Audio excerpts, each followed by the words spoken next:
Greetings, martial artists. It is Yuuma here with another Sword of Justice global video, and today we're going to be covering the Nightwaker class. So it is the assassin, the glass cannon assassin, to say the least. Has very short cooldowns, very flashy, fast skills. Definitely, if you're trying to chase the leaderboards for top DPS or most kills, then this is the class for you. Not everyone's taste, not my cup of tea. I like tankier classes. But yeah, we're just gonna cover it as much as possible. I'll try my best to do it justice for all those Nightwakers out there. It's one of those characters where you can get into it easy, but it's hard to master. And I'm definitely not the type to master this. But we're just going to showcase all the skills and I'll give you my recommendation on what the best skills are. Obviously, other people will probably discover better combos because honestly, the best way to learn is through PvP. And I have no intention of spamming PvP on this class. So it's really not my forte to tell you what you should be running. But nonetheless, I'll still do my best to give you an overview guide regardless. So we're going to do all 10 skills. First off, your cleanse is different from all the other classes. Your cleanse has stealth involved in it, so it's good to reposition, get out of danger, and then re-engage. Super nice, super nice. Yeah, so your number one skill is a channeling skill for 1.26 seconds. Really nice. You'll see why this skill is your bread and butter later on. Your number two skill has invincible frames, swift, and it's good for counter attack. So I think soft CC you can use this to counter. Can completely block the next incoming skill is what it says. Trigger a hard control effect on the attacker. So it's good when you're in a pinch. You can use the number two skill. Honestly, I'm not a fan of using it. Um, maybe I don't see its true potential, but I feel it's pretty underwhelming what it's supposed to do. I mean, counter is probably huge in a pinch when you're dueling and you're getting CC'd or soft CC'd. I tried testing this out in spars, but I haven't had a good environment to figure out the full potential number two. Good thing is it is charging up your bar here pretty quick, which is really nice. Because most of your other skills will consume your bar. Okay, so third skill is your moon. Strikes quickly and marks a distant single target. Cast the skill again to flash step to launch the enemy into the air. I really like this skill. Next three attacks will inflict shield break, do more damage to shields basically. This skill is really nice. Big fan of it. You got the mark, and then you can back and land just like that. Super handy. Big fan of it. It's good for chasing. That's what Nightwaker does. You engage, do as much damage, and exit. And again, that's part of the mobility, right? So here you have 1, 2, 3, 4, 5, 6, 6 seconds pretty much to cast it again. Otherwise, you can't do the close gap. And those were fast 6 seconds that I just counted, right? So super nice engage. Try that again. Super cool. Locks them down. Good CC. Now your fourth skill is Jing's Dagger. Upon hitting an enemy, gain an endless blade. Significantly speeds up the attack of Jing's triple slash. After using Shadow Soul Capture, Jing's Dagger can trigger a triple slash. This is the Shadow Soul Capture. So this Shadow Soul Capture and Jing's Dagger work hand in hand from the looks. Let's try this skill out. So it's kind of like a aftershock a hit. Well, you just go through them and then it does the damage after. Very interesting. Gather's Force, unleash it. And is it single target? Hold on. No, all three get hit. So that gives you a little bit of, I don't know if it's iframes, but you're gone for a little bit during that moment. So you might be able to get away from targets easily with that. You can displace yourself and then like stealth, and they wouldn't see you coming. You pressed the wrong button. Hold on, what am I saying? 4, and then like C. They wouldn't see you, and then you come back in. That. Right. Flip out. Something like that. Just thinking, playing things in my mind. Now 5. This is what 5 is what makes your whole build. I think no matter what build you're gonna run, you need the 5th skill. This 5th skill is everything. This is where all your damage comes in. So 5 uses all your meters at the bottom, and then any skill you use pretty much gets used by your clones as well. Super handy. Let me see if I can reset and group them up together. So this is why I think Nightwaker excels in group PvP a lot, especially Guild Wars. Just the fact that they're all grouped together. So we're gonna try that again. Let's see if I can get my. There we go. So we got 5 meter. So what I would do is like maybe 5, 3, 2, and then 1. That's how you get the most out of your shadows. You want to be able to use, because if you do 5 and then 1, it would use the entire shadow duration. So you would rather use their faster casting animation skills first before you go ahead and use 1. 1 you definitely want to use, but let's say 5, 3, 2, 1. That way it uses the full shadow before it poofs, because the shadow has a short duration but it does so much damage. So it's very resource management intensive, basically what I'm trying to say. You got to make sure you got the full bars, and those shadows don't move, right? So you have to make sure you put the shadows in the right spot, right? Because if you put the shadows here, oh wait, it targets on. That's really good. Yeah, regardless, that's good that you can use this skill to get clear. Charges at the select target. Okay, perfect. Yeah.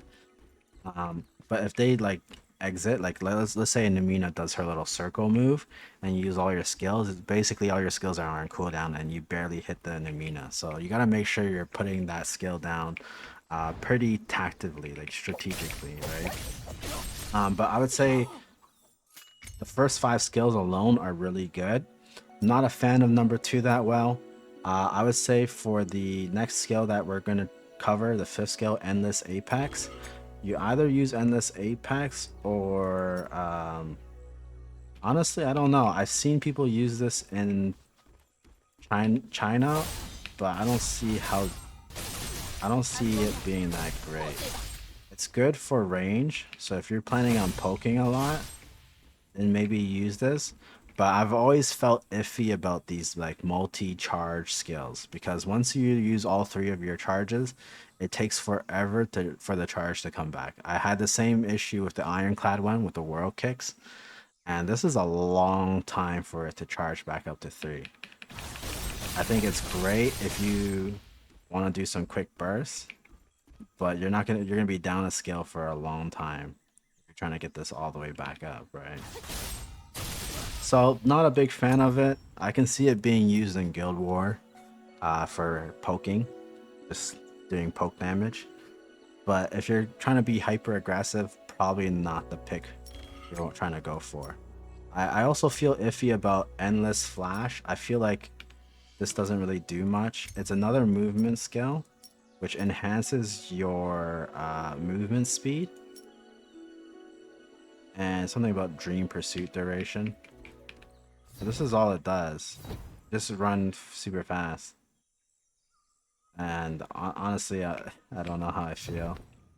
Maybe this extends the shadow? Is that what they're talking about? No, the shadow's something else, no? 5. If I dash, will it stay longer? No. Yeah, so this movement skill, in my opinion, maybe they change it in the 1-year talent system 1 year later, but it's very underwhelming for me. I would not highly recommend that. I would deeply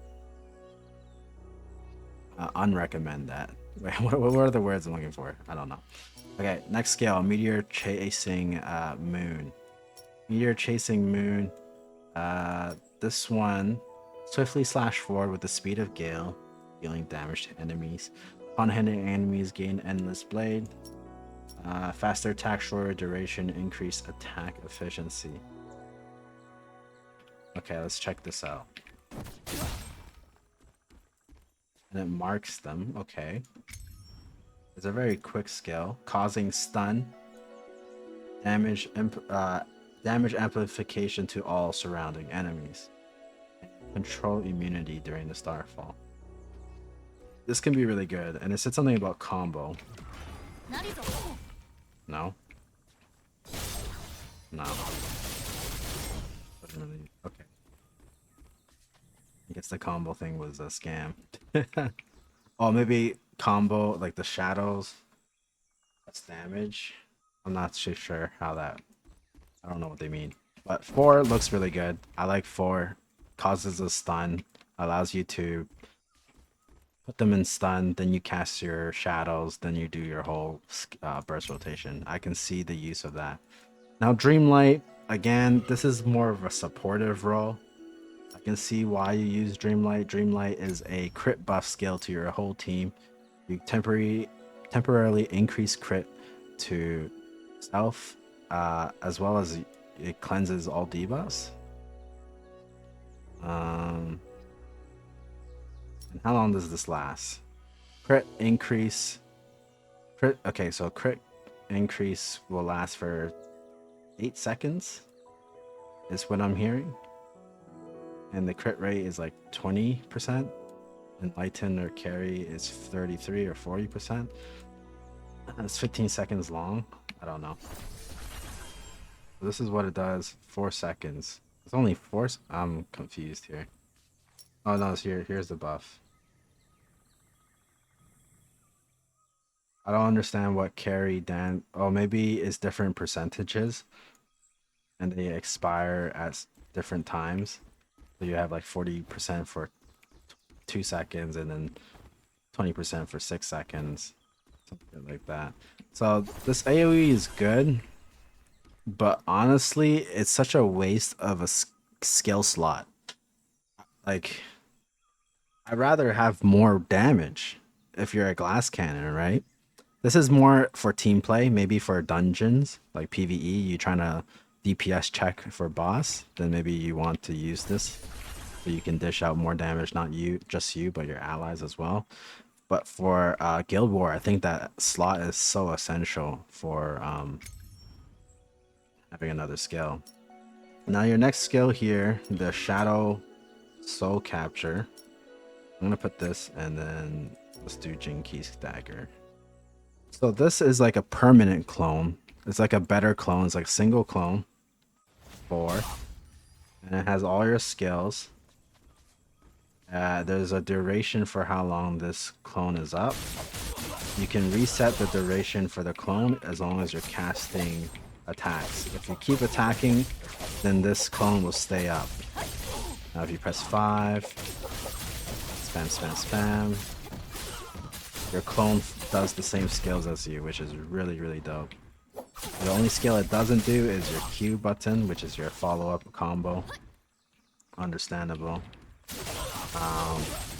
This is definitely going to be a mainstay in your build.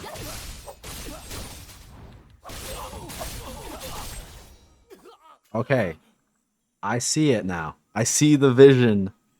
I didn't see the vision earlier, but I see the vision now. This is cracked. I'm liking it. So let's see, challenge the enemy, put the group bombs back together.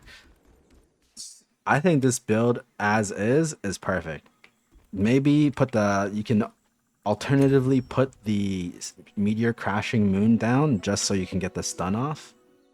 But I see why you want Jinki's Dagger now.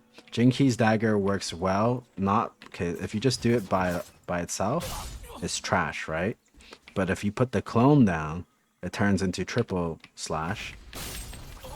And now it's really good. I don't know if that was a good display of what I was trying to do here. I think it's just really good for movement's sake. I don't know about damage, but it's so good. You always want to be moving, right, with this class. You don't want to be locked down for CC to get you. Oh, dude, that it just feels so good. I highly recommend this being the build. You can alternatively maybe put you can put Meteor, Moon.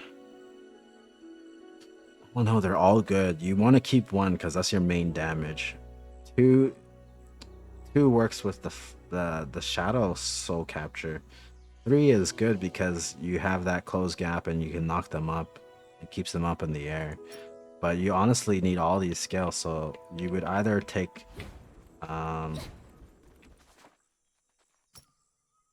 you either take the knock up or you take the stun. It's one or the other. The other skills you kind of need. So for example, let's do 4. Then you slam down, slam down. Do that. That's perfect. That's beautiful. I like that. I still think, honestly, the other skill has more oomph factor. I'm not gonna lie. Could just be me. I'm really just scratching the surface. I'm sure some Nightwaker mains are like, bro, you're not even doing it right. I'm sure they're gonna say that, but hey, from just an average gamer all-rounder perspective, I think this is the setup. Okay, so final verdict. This is the skill set I think is the best.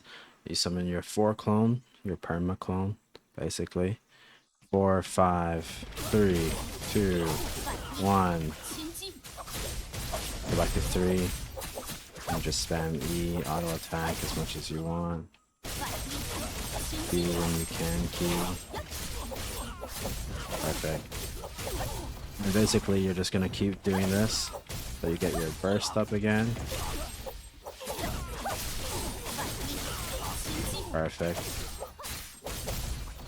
You always want to keep attacking if you can, just to keep that 4 clone up, because the 4 clone has a timer if you're not doing anything with it, right? That's why triple slash is really good. Skills are back up. So 3, 2, 1, 2, 3. You always at the end of your combo, so when you're doing 5 bursts, you go for 3 into a 2 into a hold 1, finish your 2, and then finish your 3. That's basically how it works. Because see the triple slash, you can prompt it again, and if you press your 3, you can prompt it again, right? But they all have certain timers. That's how it works. Let me show it one more time for demonstration. Let's make sure my shadow disappear.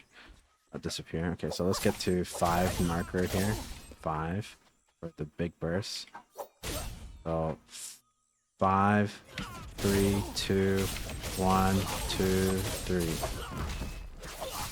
think the 2 already expires, to be honest. So if you want, you can hold off on 2. But the good thing about this build is that cooldowns are really short. So even if you button mash and you make mistakes, you should be okay. As long as you keep your 4 clone alive, then your DPS will be pretty high. For martial arts, honestly, I'd go for all schools. All school. Ink Shatter for now is really good. And then if you get Omen Claw, basically from sparring in the Imperial City, I see my guildie Yichu use this a lot. Omen Claw is really good. Long range poke. It tracks the target and hits them. Causes shield break. Really good. Great poke. Equal to 16% of the target's max vitality. It has pretty decent damage. I don't have it, but it should be very easy to unlock. Here is also really good, just because it is 9.6k damage. The only issue with Ink Shatter right now is that it has a long wind-up time. As you can see here. but the nice way to engage, or if they're trying to run away, you can use that before doing anything else. But of course, the best thing is to always go for low cast skills. In terms of ultimate, I can't really give you a preference. I just know that Sword Storm Blossoms is a really good DPS ultimate. I heard Peerless is good, but it has long cooldowns, especially in Guild War.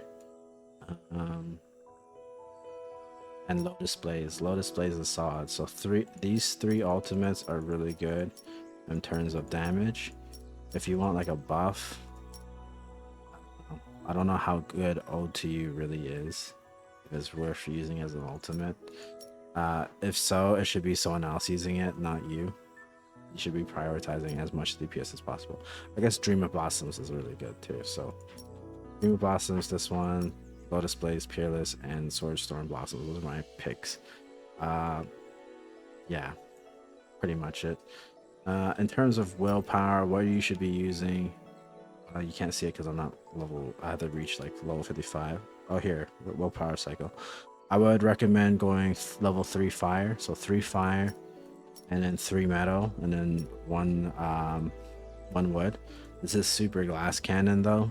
If you want some more survivability, then I would do 3 fire, 3 earth, 1 wood or metal. You could also do 3. I honestly don't think you need that much wood.